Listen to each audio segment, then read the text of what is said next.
Welcome to the White Sox REKAP Podcast. I am Ryan McGuffey. As we draw closer to opening day, I wanted to call an old friend up and get him on the podcast to discuss his week in the minor leagues down in Glendale at spring training. Scott Podsednik, 2005 White Sox hero, joins me on the podcast for a discussion about what he took in at White Sox camp, the vibe, the message, the aura, the people that jumped off the page that are in the minor leagues and coming soon to Chicago. Plus, of course, we walk down memory lane in the 20th anniversary of the 2005 season. His role in not just game 2, the memorable walk-off, but his role throughout the season. I'm going to get him on, get him over, and get him in of the 99 win Chicago White Sox. It's Scott Podsednik, friend of the program, on this edition of the White Sox REKAP Podcast, and it starts right now.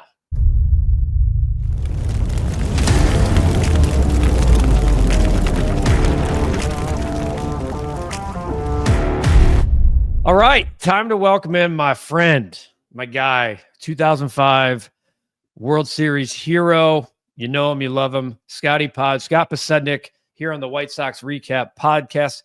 BA tied up in daddy daycare, so maybe he pops in, maybe he doesn't. We've been there before, but BA's already making excuses. Pods, it's really good to see you, buddy. Yes, likewise, Guff. Always good to be with you. Yeah, BA, you're always turned on. He's got, a 2-year-old over there, so we all know what that's like. But BA, if he gets some time, hopefully he can join us. Hadn't talked with him in a while. You look like, and we go back a long ways now, but I mean, dude, you look like you could still play, and a lot of people don't. I know look and feel are two different things, though, as we know. Yes. It seems as if about every, I still stay active. I like to, I still run a lot. I'm in the weight room, but there's about every year and a half to 2 years, I'll try something and the body just has its way of like, hey, take a time out, big guy. You're not able to still do that. Yeah. What was it a couple of years ago that you tried that did it rip the ham? What'd you do? Well, I had a shoulder surgery about 3 years ago. Yeah. That's a crazy story. Somewhat of a freak accident. But then I don't even know if you know this. I got invited to play in an exhibition game this past summer up in Indiana. There were some retired big league players, Brett Boone, Rick Ankiel, Coco Crisp. Oh, those names. Ray Langford. Oh, yeah. Quite a handful of guys, and I was leading off for that game, and really good crowds, about 3,500 in the stands. Guff, 4th pitch into the game, I hit a ground ball, and you know where my mind went was, let's go ahead and get and get down there. I get halfway, Guff, and completely blow my quad out. Just completely blown out. I don't even reach first base. I'm bent over, and I was so embarrassed and felt so bad. And you could have heard a pin drop in that stadium. Everyone was like, what happened? And I sheepishly limped off the field. It was so bad. So once again, the body was like, hey, can't do this stuff anymore. Yeah. I'd say keep the look, maybe not the play. But the competitive. I was so angry at myself, but I really didn't think I was doing anything I wasn't capable of doing. Obviously, that adrenaline and competition you just cannot recreate when you're running around the track by yourself out there. All right, so a lot of people don't know. You just spent about a week in minor league camp down in Glendale with the White Sox. Mm-hmm. First of all, before I get into what the experience was like. It's something that you and I have talked about for a couple of years. I was like, man, if you could ever take your knowledge and throw it on these young guys coming up, because I love your story, your perseverance story of just about getting to the major leagues, staying in the major leagues and becoming an all-star. That story in itself, like you're a book. But at this point in our lives, if we're not giving things back, then, what are we doing here? And I felt for years that the White Sox were doing a disservice to specifically your group from that 2005 team that had so much to offer, so much to give back. So how did you get the call? Like, what was the invitation like for you to get down there and work with some of these minor leaguers? Yeah, Paul Yanish reached out back before the season ended last year. We actually ran across one another in Chicago while I was doing games with Chuck and Ozzy. And he says, hey, I'd like to get you out, be around some of the guys, talk a little bit about, your history, what you did in the game. And I said, yeah, heck yeah, I'd love to get down there and mix it up with some of the guys. So that turned into a week meeting the guys down in instructional league back at the end of this past season. So that was fun to get out there, put a uniform on again. And then he asked again if I was interested in coming out. They had a mini camp before spring training started with a handful of prospects. Wanted to know if I was interested in coming down, and said heck yeah. So again, to be able to get out there, mix it up with the guys, and put a uniform on, and just and experience the sights and the smells and the sound of the game again. One, but then two, just what you said, the reminder that, man, I was here 25 to 30 years ago, a very naive early 20-year-old, had no idea what I was doing, had nothing, no experience in terms of what was going to be expected of me as a professional baseball player. Guff, the planning, the preparing, the self-discipline, the dealing with failures, dealing with setbacks, didn't know how to bunt, didn't know how to steal a base, all of it. So, to be thrust into that, I completely understand where these guys are in their career. So to be able to go and maybe help them out at all would really be enjoyable for me, to just play maybe a small role and impact some of those guys. I enjoyed getting down there and throwing the uni back on. Yeah, I mean, look, now more than ever. I mean, when you were coming up, there wasn't quite the magnifying glass, the microscope, and the attention to minor leaguers that there is now. We spend more time talking about minor leaguers. At least we have the last, 4 seasons with the White Sox, than we do talking about guys on the major leagues roster. And that's because, look, right? The availability, social media, MILB, where they televise minor league games now. There's still so much attention paid to the big guys, the top 100 prospects, the top prospects in the organization, not the guys that find out how to maneuver their way and become little sleepers and become successful major leaguers. You didn't really break through until you were 27. I think you had a couple cups of coffee leading into those first couple of years in Milwaukee, but you were a 27-year-old rookie. A lot of guys they don't have the wherewithal to make it that far, mentally, physically, or a combination of both. That's the knowledge I'm talking about, because everyone only sees the finish line. Yep. A lot of people don't know, especially guys, a lot of guys are drafted when they're 18 years old. They don't know the process it takes to get from 18 to the big leagues and all of the work off the field that it takes to be a big leaguer. Did you find that to still be true? That's the one thing I feel like is still true. The game has evolved. How we see guys, it's bigger, faster, stronger, but that still feels to me like it's present today. Guff, the physical skill set is one part of the equation. Obviously, these scouts go and they find these guys, that might be able to run a little bit, that have good hands, good footwork, that have a physical skill set to go and potentially climb the ladder and be an impact player in the big leagues. But the makeup, the mindset, the attitude of these players is just as important, or I would argue more important than the actual physical skill set. And, I had the physical tools coming out of high school and in my early 20s, but I didn't know how to apply it on the baseball field. And I had no idea what I was doing off of the baseball field. These players, have to take ownership of their career. And I learned that towards the middle part of my minor league career. I'm going to have to learn this stuff for myself. Yes, there are some coaches out there who really have a passion to want to help.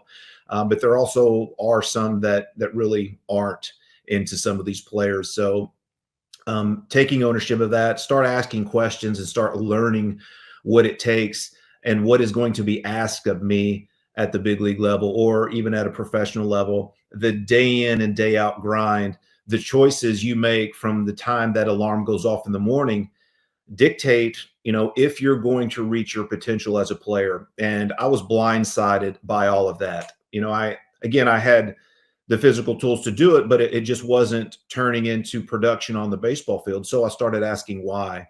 And some of the things I mentioned, I was lacking in. Understanding what I was doing away from the baseball field was just as important. It was going to contribute to what I had to do on the baseball field. Yeah, being a professional is a lifestyle. It requires tough decisions, tough choices day in and day out. And I was so naive to that, early. It just took me a while to finally figure that out, to finally gain some traction, some momentum, break in. And then, one thing kind of leads to another, and you kind of start building off that, and you continue to grow. One thing I love about the invitation to come down there, and JD's been down there. Canerico pops in and pops out usually every year anyway because he's down there. But JD's been kind of a roving guy as well, and Tomey's in the cage every once in a while, and I love to see that the pass down. Here's what I love about it most is that you had Paul Giannis reach out. Is that there's the egos maybe of the past, and I'll leave that to what it is. In the present, the Gets run organization where you're getting guys from outside the White Sox organization really for the first time in decades, where they're bringing in minds from that haven't been insular with the White Sox for 25 years. And they're leaning on guys like you to say, hey, come for a week. Here's what we're trying to do from top down. We don't want, and how many games have you and I watched where the White Sox were booting the ball, missing the cutoff guy, couldn't run first to third, and they've been repeating the same thing year after year after year. I don't care if it was the 93 win 21 team or the 41 win team from a year ago. A lot of how they lost games was the same.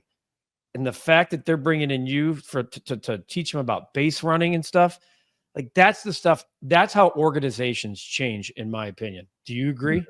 100%. And you can't help but learn so much about the game of baseball spending 162 game schedule in the big leagues. And then you got these guys like Canerico and Tomey and Dye who have spent numerous years day in and day out around the game. They are filled with so much knowledge.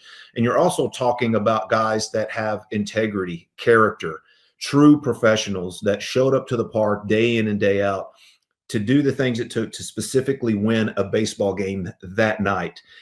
And it takes those guys in that kind of mindset and attitude to win a championship. And what we were able to accomplish in 2005, it just doesn't happen each and every day. It's very special when you get a collective group all pulling on the same rope. So for Giannis and Getz to bring those guys in, to talk about those off the field characteristics that it takes, to be a team, to be a family, to go out and pull on that same rope night in and night out. It's great. And, if you throw a handful of guys together, you're talking about the type of people, Jermaine Dye, Canerico, Tomey. I mean, it's a good group of guys that they have brought in. And, if I was a young player or even a minor league player, I'd be hitching up to those guys and asking questions and trying to figure out as much as I could from those, because look, we all have egos, right? We all have egos, but those guys are able to set it aside, understand that they're a big part of the Chicago White Sox organization. They know that what that team accomplished back in 2005 is very special, and they're willing to talk about it and share all of their experiences throughout the game. Yeah, you're talking about 1,400 home runs or so just between those three guys, which is right. I mean, look, the posters on the wall when those guys walk out every day are the guys that are in camp right now, whether it's yourself, Paulie, Jimmy, whoever it is, those are the guys. So of the guys you worked with, and I want to emphasize it, you spent a lot of time with the minor leaguers. Was there anybody that stood out to you, or I don't know if you got a chance to peek at the major league camp here and there, but was there someone that jumped off the page, or is just kind of as a whole, what was your impressions of the message and the tone at camp? Yeah, well, it seems like they have a really good group of guys. Again, I was only there for a few days in instructs, and then here in this past week or a couple of weeks ago in spring training. So I'm still learning to get a feel for the guys. But they have a really good athletic group down there. The guy, off the top of my head, one of the draft picks, George Wilco. Yep. Is it Wilco? He's about 6'6", looks like a football player. I think he's around 19 years old, Guff, but the physical tools are just off the charts. But then when you talk to this guy and you see how beyond his years he is, and how intelligent and how poised he is at that age. Guff, when I was 19 years old, I had no clue what's going on. I was such an introvert and came from such a small high school, but to get around and talk with this guy and to see how almost, he comes off as like a later 20-year-old, a 26, 27, 28-year-old, and he's only 19 years old. He was one of the guys that stood out, but again, they got a good group of guys down there. They got a good group of coaches as well. They all get along, they communicate, they are all on the same page. So, and that's important for these guys. They have to see all the coaches that they're bought in and they're preaching the same message day in and day out. So it was a neat experience to get down there and kind of start seeing exactly how the minor leagues are ran, trying to push these messages and get these guys developed and off on the right foot, starting their baseball minor league careers. You mentioned 2005, and we're going to walk down memory lane here in a second. George Wolko is who you were speaking of. He's a local kid too. He's a Downers Grove, went to Downers Grove North, and maybe because he's from the suburbs of a bigger city, probably family is a big part of that. But yeah, I've seen that dude, and it's like, excuse me, he's a specimen. So the idea. Those are the type of guys too that I'm talking about. You're not going to see them in the top 6, 7, 8 in the White Sox prospect rankings. But as you know, those cupboards have been empty, Pods. You open the cupboards of depth in the White Sox organization the last 3 years, AAA, AA, etc. Those things, there's nothing. No position players. Mm-hmm. When a guy goes down, is Lenine Sosa available? Oh, okay. Here's come. And that's what they need to do. They didn't just need to turn over the top. They needed to do all the way down to rookie ball, start stocking the shelves with talent and various types of talent. Talent you're going to develop, talent that's high end right now in high school. And as well as I do, baseball prospects are just prospects because so many don't make it for whatever reason. Some of the stuff we just talked about, some things that are out of their control. And the White Sox seem to be doing it's been an 18-month investment, so they're still a long way away. They seem to be doing the things the right way. So I'm glad that you had that opportunity to go down there because I think it's something that's not just valuable for them, it's valuable for you. Is that something just having the flirt of putting the uniform on, the type of work it takes to be a coach. It's actually you're there way earlier and you're there way later, especially at spring training. Is that something, as you get older, as your kids get older, is that something that you might think about gravitating towards, or do you kind of just want to see how this plays out as the years go by? Yeah, we'll see. I mean, you bring up a good point. I have a 15 and 14-year-old now that I don't want to be away from, but when they're off to college and there's no one here in the house, I do have, thoughts of putting the uni back on and trying to maybe help guys based on, my views and experiences throughout the game. I did it wrong for so many years, Guff. I learned so much just from failing and doing all the wrong things for so many years. I feel like, I have some things I could give back and help some of these minor leagues, maybe avoid some of the pitfalls along the way. But yeah, I mean, I spent, the majority of my life in baseball and those 9 minor league years, you look back and at the time you don't really realize, what you're going through or what you're learning. But now in hindsight, when it's gone full circle and you come back, you start reflecting on those years. So yeah, it would be enjoyable to somehow find a little niche in the game and help some of these players. All right. So you talk about the fail. Let's talk about the success, because when you finally did figure it out, and maybe it's funny because sometimes I say that, and I don't know how much I've asked you this in the past, but figuring it out maybe never happens. You just kind of ride what's working and you get it and you find a groove and you stay in that groove. Yeah. Before the trade that brought you here that I've talked about, I want the people to hear more about the trade. 2003, man. 2003, like, you want to talk about a breakout season. You finished second in Rookie of the Year voting. I'm telling you right now, if the season you put together happens 20 times, 19 times you win the Rookie of the Year. But Dontrelle Willis was the phenom of 2003, and that team rode all the way to the World Series for the Marlins. But for people who don't know, your rookie season, 314, 379, 443. All right. You were almost a 4-WAR win player. You had 100 hits, 175 hits, 100 runs scored, 43 stolen bases. What for all the times, those 9 years in the minor leagues, and you get your chance to actually play and start in Milwaukee. When did you feel like, holy hell, here I am. This is working. Well, Brady Clark, if you remember Brady, he pulled a muscle in spring training, and that helped me make that team. I felt like I played well enough in the spring to make the club, but that really helped me get a spot on that roster. But I wasn't an everyday player at the start of that season. Alex Sanchez was playing center field. So we go, I believe it's right around mid-May. And I feel good about what I was doing when I would get a spot start here or there or come into pinch hit. I felt good about keeping my head above water up until that point. Well, I remember coming to the ballpark. Again, it was mid-May. And I remember Eddie Perez pulled me aside and he says, hey, I noticed that I was in the starting lineup. And what was odd was it was Sean Estes. We were playing the Cubs. Sean Estes was the lefty. I was kind of surprised by that. So Eddie Perez pulled me aside during stretch. He said, hey, they're planning on running you out there for a few days. Just go out there, continue to play your game and do what you do.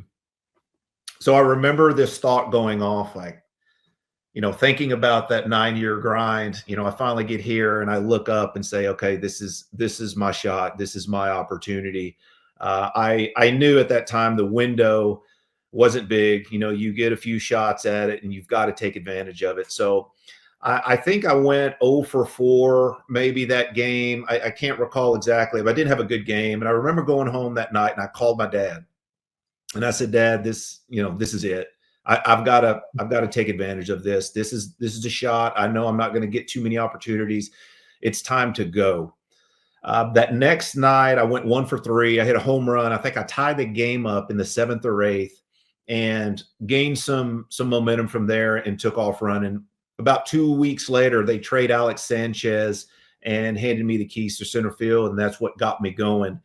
And I was just kind of in awe. From where I'd been the previous 9 years, I find myself in the starting lineup. I was either leading off or second. Me and EY were trading off 1 and 2 up in the top of the spot. I'm calling my buddies at home, calling my dad. I feel like I'm holding it down. I feel like I'm playing well, but still at that time was just a deer in headlights, Guff. Yeah. Again, still at that time, didn't really understand what it took to be a professional day in and day out. I was just kind of playing the game on athleticism and just went out and just tried to be an athlete. Learned a lot from Dave Nelson. He was my first base coach.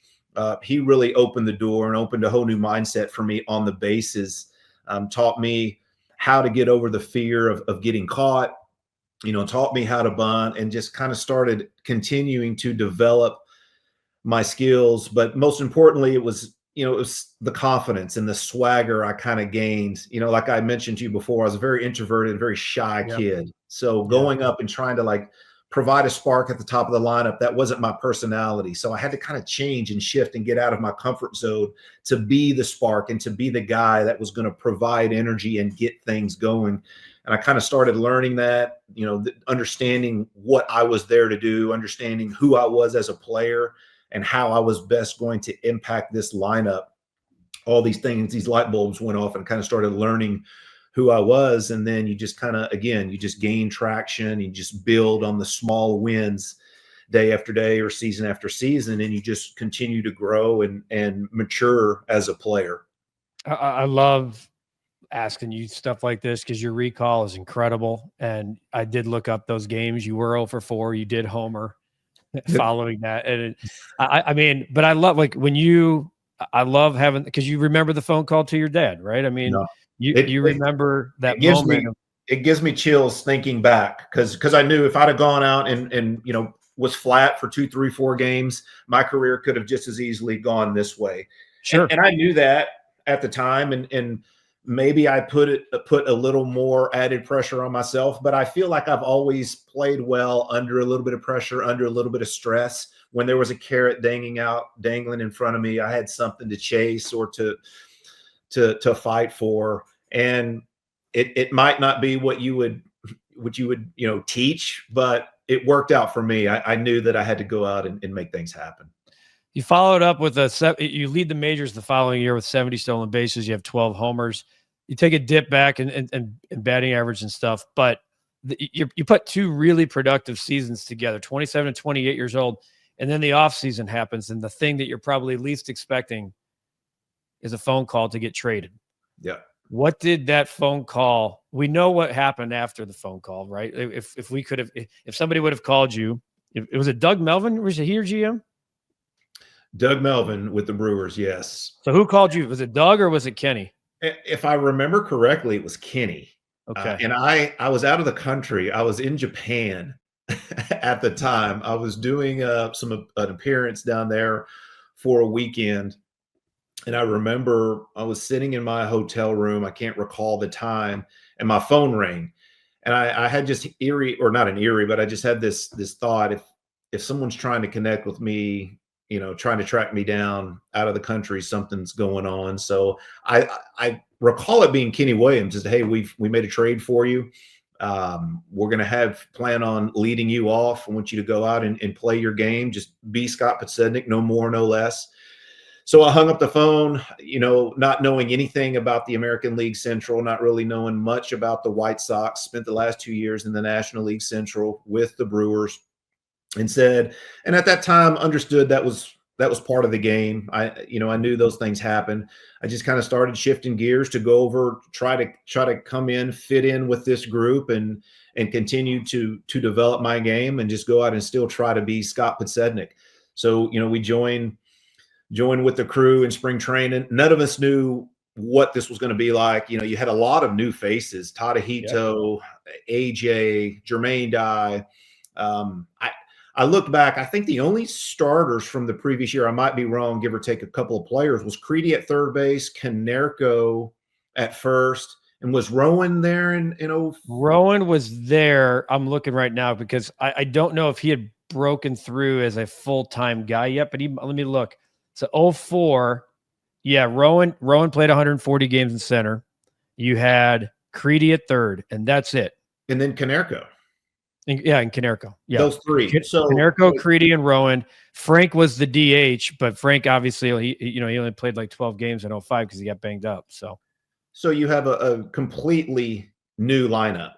And I'm sure the fans of Chicago are like, they were. They were. I remember. Not to interrupt you. Here's what I remember about the reaction to the trade is that they just traded Carlos Lee for who?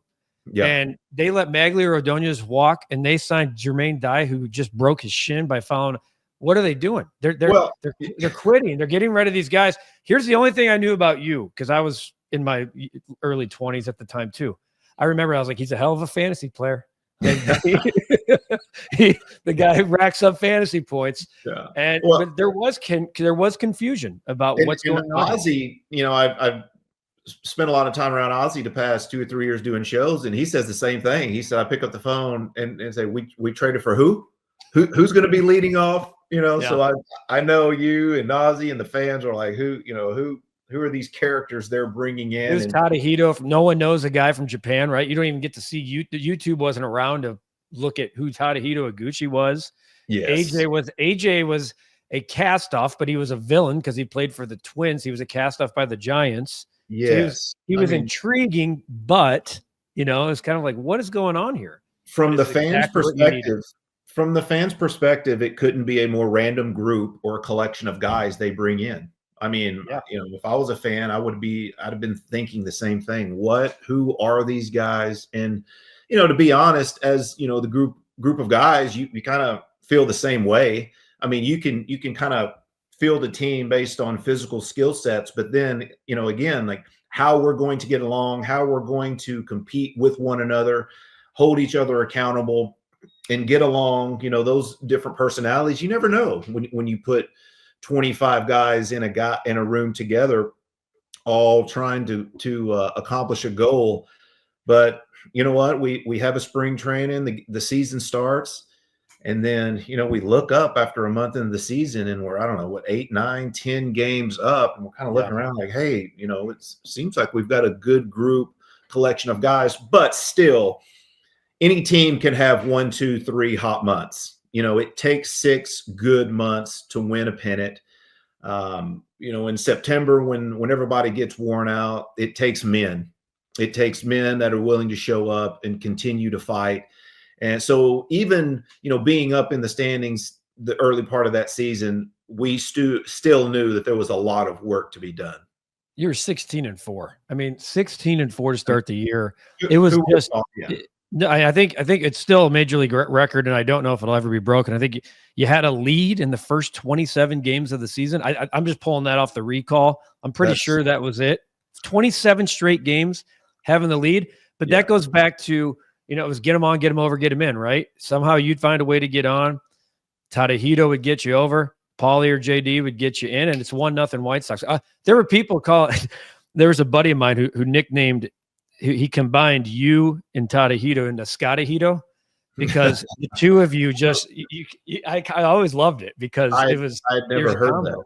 Yeah. But what that was a product of, Guff, were unselfish players knowing their role in the lineup and going and doing what was best for the club that day. Yeah. I mean, Tadahito gave himself up so much in pushing the ball over the right field, whether it was laying down a bunt, you know, and he embraced that role. I embraced my role of just trying to reach first base. And then I'm on third with 1 out. And then you got Canerco embracing his role. So, you know, I learned in this game a long time ago, you can't go out and try to be somebody you're not. You know, you got to play within yourself. And that's what that team did. We all understood our role.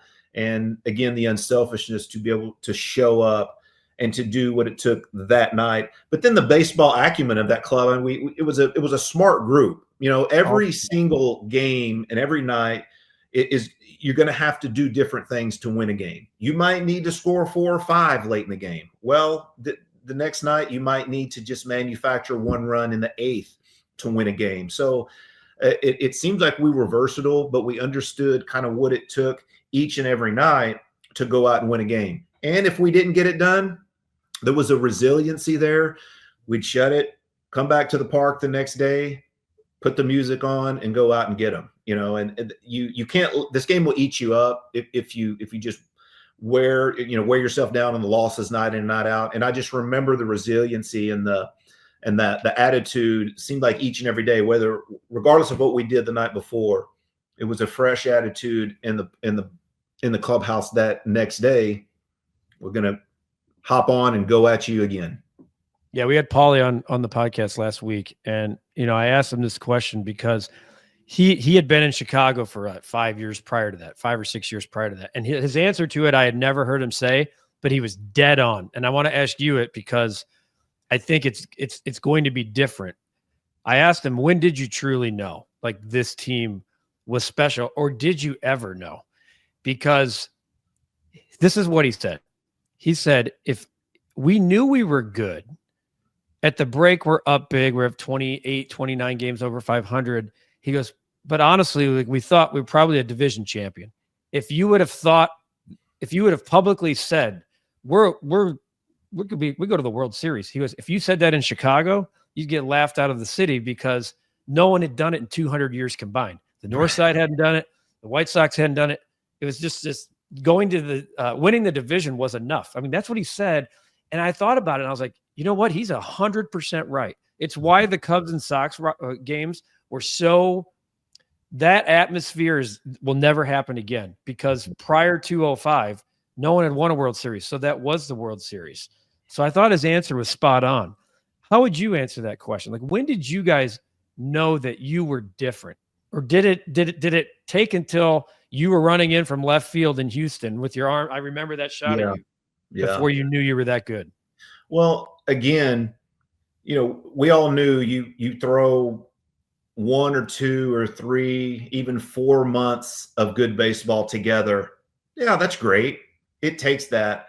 But then how is this group going to respond under pressure? And I'm not saying we didn't play close. It seemed like every game, every night was a 2-1, 3-4, a tough. Now we were battle tested, but again, when you get to the playoffs, for an organization like you mentioned who had not been there for so long, you have no idea how you're going to respond under that kind of pressure. Playoff baseball is a different animal than regular season baseball. It is different. And you have some guys and some personalities who rise to that occasion, and then you have some guys that fold underneath that pressure. So we knew we were a good club. We knew our pitching staff was unbelievable. We knew we had some versatility offensively. We played good defense. Yeah, we knew we had a good club.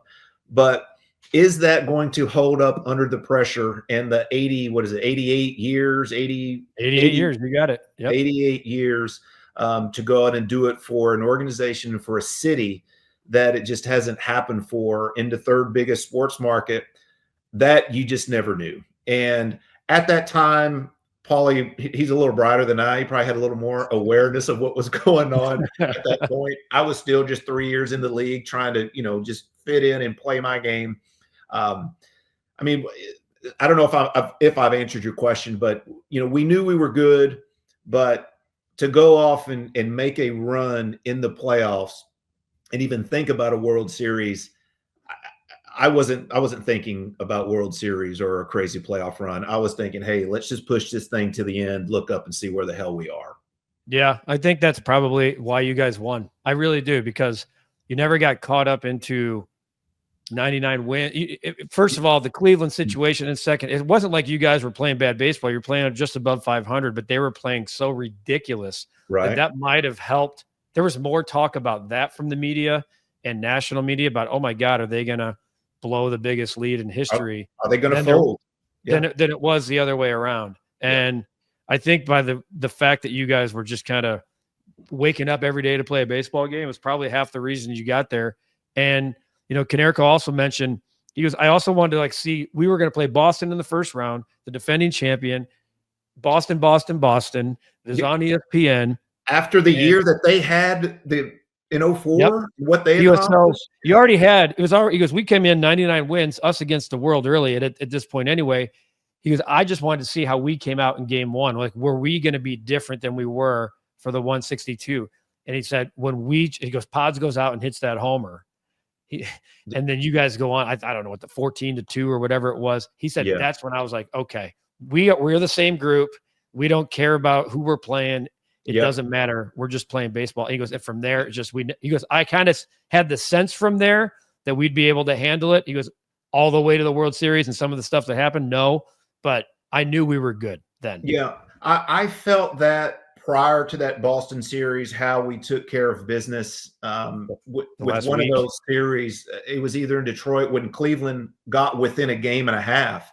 And I remember this feeling in the clubhouse looking around like, are we going to blow this? What the hell? And it was kind of somber. And that's, that's where leadership comes in and determination and all those intangibles it takes to win one. And we go out, and I remember getting a big homer from Creedy. We got a big homer from Jermaine Dye, those couple series. And we kind of just like, all right, here, we made a stand. We made a stand. And I think we gained, and I think we proved to ourselves that under that kind of pressure, we can go out and play the baseball we have been playing all year up to this point. So I think we had a little bit of momentum going, but I agree with Konerko. Playoff baseball is completely different. Playing the Boston Red Sox after what they accomplished the year before, and then we just come out, rack them. And after that first game, it's like, yes, we are for real, and let's make a run at this thing. I mean, you know what your postseason record was. Do you guys know? Do you know? Because you just were referring to those last couple of series. You know what your record was? Your last 18 games? I have no idea. 17-1. Forget the 11-1. I'm talking, if you include the last 6 games of the regular season, you guys won them when your backs were against the wall. You finished the season on a 6-game win streak, and you went 11-1 in the postseason. I did not remember us going 17-1 the last 18. Check that. 16-1. 16-1. Okay. The last 17 games. Yeah. So within insane. Cleveland got within us a game and a half, right? We got a game and a half, and you brought up the Creedy. Like Creedy did have a big home run against Minnesota. You guys had lost. There was a stretch in September you lost 4 in a row, and it was you were up 9.5. It got down to 5.5, and then it was kind of win loss, lose 2, got down to a game and a half. It got to a game and a half, and you won the division by 6 games. Yeah. So yeah, that's what I remember. I remember gaining a little bit of momentum late in the season that kind of pushed us on into the playoffs. And I do remember that feeling in the clubhouse, like, gosh. And again, we weren't playing that bad, but when you got somebody tailing you, and we had been so many games ahead that entire season, folding under that kind of pressure, the city would have killed us. I mean, it would have just been. You guys would have gone down as like an all-time GOAT for the wrong reason. You know what I mean? Yes. Like it would have. It'd still be talked about. Fortunately, 20 years later, and it's hard to believe. 20 years. I mean, whether you played or whether you were covering that team like me, it's like I'm with you. Like we want to go out and race right now. Let's go. I feel the same way. But 20 years perspective has changed on life, on your career.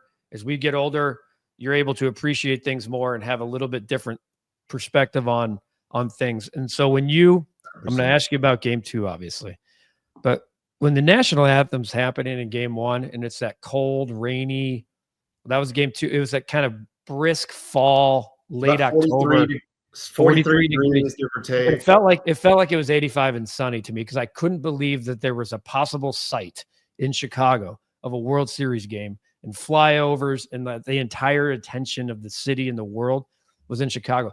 What were you feeling in the national anthem? Do you remember? Because I've never asked you that. Was it like this is your life and you're flashing through like your little league career all the way through the minors? Were you thinking of your parents? Were you just like your mind was in another place? What was that feeling like? Yeah, it still makes the hair on the back of my neck stand up. It really does. I remember the national anthem of game 1. I think we're facing Roger Clemens. I've heard of him in game 1, and I remember the anthem. We're walking out there, and I look over, and World Series is spray painted on the field. Yep. And I'm standing there, and I started reflecting, and a lot of what you just mentioned was just racing through my mind. The 9-year grind in the minor leagues, the 2 previous seasons, lost almost 100 games. I don't know, 98, 99 losses with the Brewers. And then, this trade happens. You bring this group of guys together. Now we're standing here facing Roger Clemens in game 1 of the World Series. This is bananas, and at the time, you're just kind of grinding through it. Now being able to take a step back in hindsight and look back, it all happened so fast. But I do remember standing there in that flyover saying, this is it, Pods. This is as big as it gets. This is the stage. Let's I didn't have the best self-talk that you would want to teach somebody, but I was kind of like, don't screw this up. Let's go out there and have fun and rise to the occasion. And it's tough to really, put into words, from game 1 and that whole season, what it was like. But still, it never fails to make the hair on the back of my neck stand up. It really doesn't. Well, let's keep them standing up because, game 2 is the greatest game I've ever been a part of, any sport, with my 2 eyes. And it's going to be really tough to top. Not because, you take the fan out of me that grew up a White Sox fan and I was covering the event. I get goosebumps talking about what I'm about to ask you because it was such a huge, outside of the Bulls winning the 6 titles, right? No one in the Bears in the 85 Super Bowl, no one even knew what to expect. Even after game 1, it was like, I don't know how to feel. Should we sleep tonight? Let's just figure out they can't lose in the postseason. They just keep winning. Yeah. And when Konerko hits the slam, if only Paulie hits the slam and you guys win the game, it's probably the greatest moment. Like that game could be argued as one of the greatest games ever. Mhm. I remember the crowd. I'm like literally looking at my arms here. I remember being in the auxiliary press box, which is in left field, when Paulie hit that homer, and the fans and the loud and the shaking, and just looking at the dugout and just everyone being caught up in the moment. And then Houston, I think, gets a few off Bobby, and now we're going to the bottom of the ninth. And you start to, even as like you're trying to cover this, you're like, okay, we're projecting the lineup here. You're going, okay, Pods is coming up. All right, like how's this going to look? Do I want to watch it? Should I get down there early to start covering it? You've talked about the pitch when we did a documentary 10 years ago. You've talked, about what you were sitting on. Dude, could you ever envision a scenario that to this day, 20 years later, there is a seat in right center field that remains the same color as it was that day because you hit a ball there to forever change not just the fans and projection of the 2005 White Sox, but your life? Guff, where the heck do I go with that? There's a picture hanging on the wall right here, right after it happened, and I joined my teammates. It's surreal. And as time has gone by, I've done nothing but gain a greater appreciation and admiration for what that group of men accomplished in 05, from start to finish, so many storylines. And then now to talk about how game 2 ended. I mean, I was a leadoff hitter. My job was to get on base, to steal bases, but no home runs in the regular season. I mean, like, oh yeah. So in 04, I got pull happy. I did hit 12 home runs, but I got pull happy and hit 245. I completely came out of my approach, and I remember Kenny Williams on talking with him. He said, "Hey, I don't care if you hit no home run." It was either Kenny Williams or Greg Walker. He's like, "I don't care. I hit no home runs. I need you on base." I remember Greg Walker saying, "I need you to find left field. Yeah, I need you on base." So to hit no homers, and then that first one come against in that Boston series, and then to find myself in that situation and looking back on what happened, it's truly bananas, and it's really tough for me to put into words. When you try to just talk about that entire season and that postseason run. I remember after Konerko hit that home run, it was the craziest, wildest, loudest craziest time I had ever experienced in sports, in competition, other than the emotion, other than the birth of my daughter and my son, which, that's other than those emotions, experiencing him hit that grand slam. It was just like, what is happening? What just happened? And that stadium was so loud and rocking, and I couldn't believe that I was a part of something like that, and on a team that someone just did that. And I remember, after, I know I've said this numerous times, we take the field, and I'm standing in left field, warm up. I'm throwing with whoever it was, and in the bullpen or something. In the bullpen, yeah. And then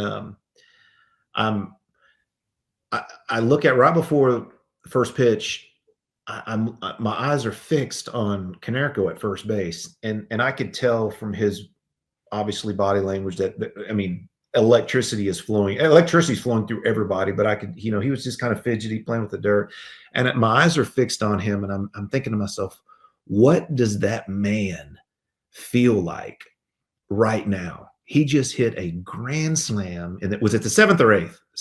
Seventh. I think it was the 7th. He just hit a grand slam to put his team up by 1 in the 7th inning of game 2 of the World Series. I mean, and then I would watch the pitch, And then I would fix, and I did not take my eyes off Canerco. I'm like, this is crazy. This is stuff, you saw on TV, and now to be experiencing this in real life. I'd watch the pitch, focused on him. I'm like, this is just crazy. So then it was the 8th inning before they get a guy on, and this Cayeno pitch hits, and he hits a ball to me. And I make what for me, it was a decent throw home. Burke was on second base. Mm-hmm. And I make I didn't have a strong arm, but I made a decent throw to AJ, and it was up the first base line, here. And it was bang, bang, like that. I've watched that play over and over. I went in after that inning. I was hitting second. I went in real quick. I wanted to see. I mean, it was bang, bang. If that throw is here for AJ, as opposed to being here, he's probably out. I mean, we're talking about that much. So if he's out, the game's not tied. So if I'm just a little better on that throw, glad you weren't. They don't tie. So then there would have been some irony there. Right. You would have had you still would have had the game-winning play. Well, the weakest arm probably in the outfit in Major League Baseball makes a throw and gets Burke at home. There would have been some irony there, but that obviously tied the game up. And then Uribe is up, and I think he flies out. And then I'm walking up to the plate, and I'm just thinking to myself, let's get to first base. Let's get to first base any way you can.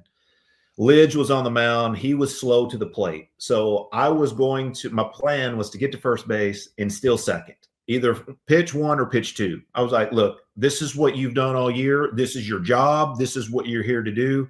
I'm reaching first base, and I'm going to steal a base. Everybody, I'm getting chills thinking about this, but everybody in the ballpark knows you're going. Brad Lidge knows you're going. Guy behind the plate knows you're going. Your mom and dad up in the stands know you're going. We're getting to first base, and we're going to outrun the baseball. That's what I was thinking about walking up to the plate. So then, I find myself in that 2-1 count, and then it was just craziness. Just a couple more here, and I love talking. I mean, there's so much to talk about. I could talk about the rest of your career and stuff, but Paul said the other day that there's not a day he doesn't wake up where he still feels like something he said he can still feel the ball hitting his leather, catching the final out. Yeah. Like he can he goes, you wake up and it's just like, there's a part of you that just, you carry that with you. It's your responsibility. Yes. When that out hits his glove, and you've seen the camera angles, I think there was about 9 different camera angles of reactions, including you coming in from left field, and the hands are up, and 20 years later, like, you're a World Series champion, you're a World Series hero. I mean, honestly, like, you're synonymous forever and always. Well, after that, you and I are no longer walking this place, you're still going to be talked about. Like, that team's going to be talked about. What you did on that team is going to be talked about. Yeah. It's hard to, it is. Yeah. No, it's surreal. It's tough to put into words. It's tough to think about that. And doing it for that organization and for that city who had gone that long without a championship. Obviously winning one is great, but to do it in that city in front of those fans, I mean, that fan base, Guff, I mean, they were there behind us from opening pitch, and we fed off them.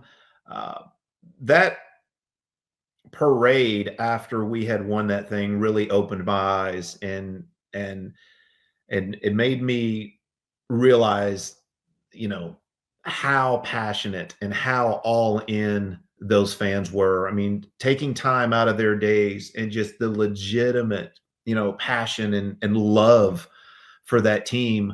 I mean, I looked at Lisa that I remember and be like, I'm never going to dog it to first base ever again. I mean, I can't. Like, these people are so all in and so appreciative and passionate, and it really moved me and hit me. And then even up to this day, people coming up and just shaking my hand saying, "Hey, thank you. Thank you. Like Yeah. you'll never know what that meant. And so we as players understand the love for the White Sox, how passionate they are about that team. And, it just makes that year so much more special, knowing that they were right there with us every step of the way. You going to be at the 20-year reunion in the summer? Yes, I hope so. I'm planning on it. It's going to be good. No fun. Yeah, it'll be no fun at all with this group. Right. It's going to be good to see the crew again. I can't believe it's been 20 years. And even now to this day, when the playoffs swing around and then the World Series, I have to kind of pinch myself and be like, man, you played in one of those. You won one of those. So it's always a special time. And it's crazy that I don't know the exact date, October 23rd or whenever that game 6. 26. Don't worry. We remember for you. I send. Are you talking about the home run? Are you talking about the home run? Or are you talking about the final out? Well, game 2, I send Canerco a text. Like I think this past October, I sent him one and said, "Hey, chest out today." Yeah, you're right. It is October 23rd. Okay, somewhere around there. But yeah, just when those playoffs, come around, you get these feelings and this appreciation, and man, played in one of those and won one of those. So it's always a special time, and it'll be like that forever. No doubt. Do you know you finished 12th in MVP voting that year? I do know that. Yes, I do know that. I mean, 12th in MVP voting, runner up in Rookie of the Year with the Brewers. You were an all-star from that with the final vote that year, like that, to get to Detroit. I mean, it's not just about one moment. It certainly is the exclamation point and how meaningful it was, and the guy that did it and the guy you did it off of. But when you put your career in a blender, man, it's more than one moment, dude. You were a really good baseball player. Well, I appreciate that, Guff. And after that, I struggled with some injuries. I wish I could have stayed in Chicago and played and had some more successful years, but we won't get into that. But I had some unfortunate injuries. I played the whole second half of 2005 with that second banged up. Had to have that surgery after that year and then the year after. So the body just kind of wasn't prepared to go out and continue playing that game those 2 years. I eventually got it back into shape and was able to resurrect myself a little bit, but had some unfortunate injuries that kind of limited my time there in Chicago, but that's a story for another day. You're so good. Lastly, before I let you go, you're so good talking about the White Sox. I mean, to the point you said that you were an introvert early in your career, and in 2005, I remember you were not you're kind of kept to yourself, even with the media. You kind of were the same when you first started talking about the White Sox on TV. You kind of came in, you had to feel yourself, and you've gotten to the point, man, where you're really, really good. You've come out, you've kind of found a second voice, to be honest with you. Mm-hmm. You talk about the game, you do it with passion. You're not afraid to say what's on your mind when you see bad baseball. I hope you get to do that still. I do. Whoever's listening to that, call that guy, because he's really good at doing it. And if you don't call him, someone else will, because I'm guessing, knowing you and talking with you, that's something you'd still like to do. I do. And I appreciate that.